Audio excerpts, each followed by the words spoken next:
Captain Rogers, whom she called the love of my life. He was her best friend, companion, adviser, and surrogate husband, just days before she married her royal suitor, a man who had prostrated himself and his kingdom in order to win her hand. She seemingly offered to have Herman's child. She was an unlikely seductress, more interested in cooking than coitus, her heart under careful control. Nor was this woman who caused so much chaos and commotion in the British Constitution and in the hearts of men much to look at.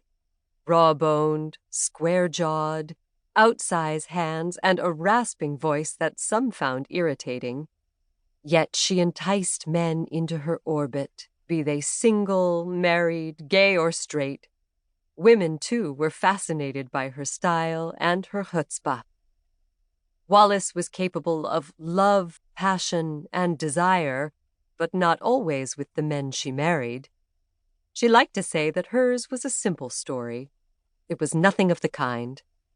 Wallis was an endlessly complex and intriguing woman, beguiling, infuriating. There is no plaque outside her Baltimore home at 212 East Biddle Street in once fashionable Mount Vernon, but there are those who believe she should be remembered with a statue on the famously unoccupied 4th plinth in Trafalgar Square in central London for saving the British from her pro-Nazi royal husband at a critical moment in their island saga as they faced Hitler's eager battalions, war-weary and alone. This is the story of a most extraordinary American who, single-handedly, changed the history of the British royal family and arguably the destiny of the British people. Chapter 1. All is Love. Unkempt, unruly, and untidy, Miss Minerva Buckner was hardly a model teacher.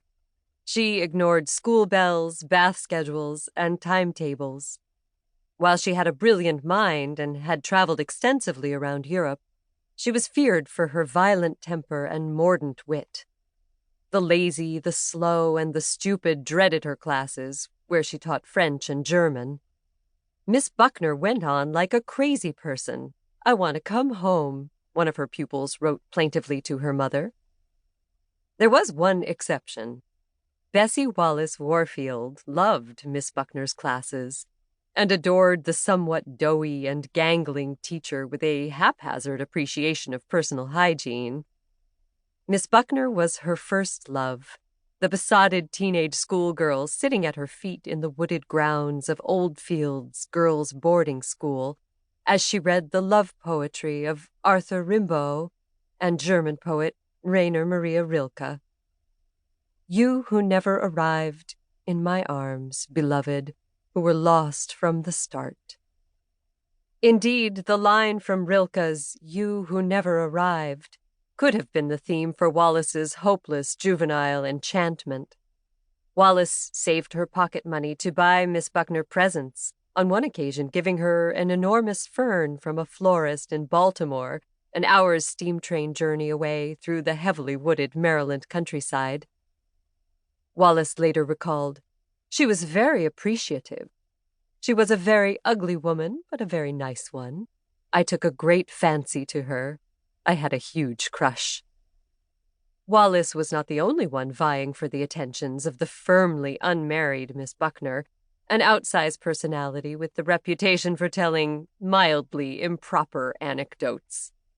In the polite language of the day, her boon companion was fellow teacher Miss Allie McMurrin, the two ladies feeding birds in the woods around Glencoe and going for gentle nature rambles together where they looked for the earliest spring flowers. Wallis was fickle with her heart. She also fell madly in love with the ravishing, if firm, Charlotte Noland, who ran a summer camp for young girls called Burland. Wallis spent long, dreamy days and hot Virginia nights mooning over the svelte, athletic horsewoman and basketball player. In a phrase that could be culled from a modern erotic novel, she described the rangy Miss Noland as a woman with a mixture of gay, deft